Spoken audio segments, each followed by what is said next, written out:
be beneath us right now, for all we know. Do you think, in your own opinion, that there could be other organisms we don't know about lurking in the depths of Seneca Lake? Absolutely. Do you believe in the Seneca Lake monster?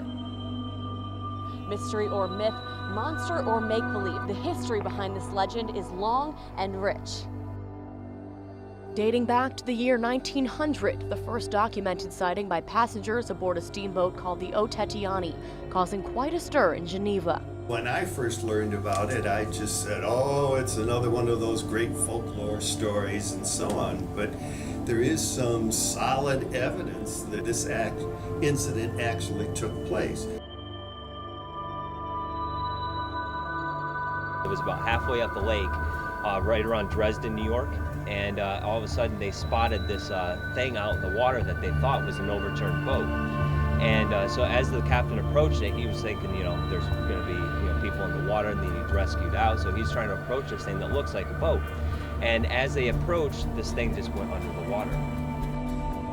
And there's nobody around. There's no people, no floating, life rafts, no nothing.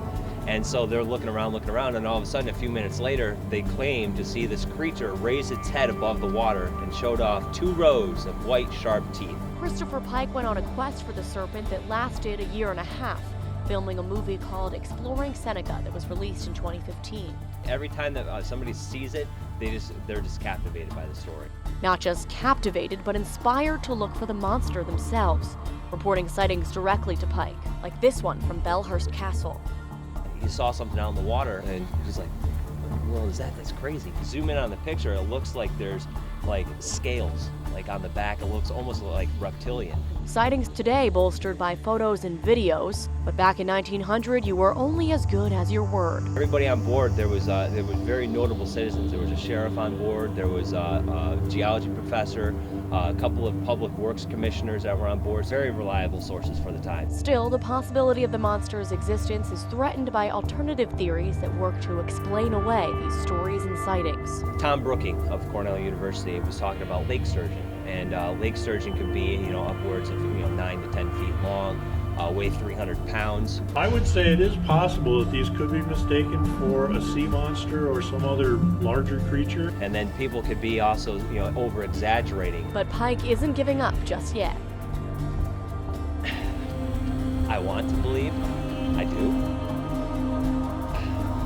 Honestly, I think it's probably just lake sturgeon.